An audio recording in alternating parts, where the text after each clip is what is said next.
আসসালামু আলাইকুম ওয়া রাহমাতুল্লাহি ওয়া বারাকাতুহু। প্রশ্ন করেছিলেন, স্বামী স্ত্রী শারীরিক সম্পর্কের সময় সবসময় স্বামীর আগে বীর্যপাত হয়ে যায়, তো এমত অবস্থায় স্ত্রী পরকীয়া থেকে বাঁচার জন্য নিজে নিজে হস্তমৈথুন করতে পারবে কিনা, এই বিষয়ে ইসলাম কি বলে? হ্যাঁ, মনে রাখবেন, সবসময় হস্তমৈথুন করা এটা অন্যায়। হানাফি মাযহাব অনুযায়ী হস্তমৈথুন করাই যাবে না।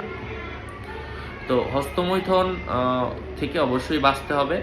আর স্বামীর যে সমস্যা, এই জন্য আপনি ডক্টর দেখান, আপনি পরামর্শ করেন ডাক্তারের সাথে, ডাক্তারের ওষুধ আপনি সেবন করেন, স্বামীকে সেবন করান। এবং আপনি যদি অবস্থা খুবই গুরুতর হয়, এমন তো অবস্থায় হস্তমৈথুন সবসময় জায়েজ নয়, এটা মনে রাখবেন।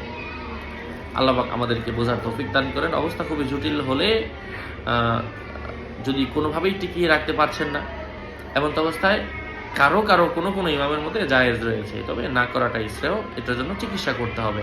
আল্লাহ বোঝার তৌফিক দান করেন। আসসালামু আলাইকুম। স্বামীকে ডাক্তার দেখাবেন।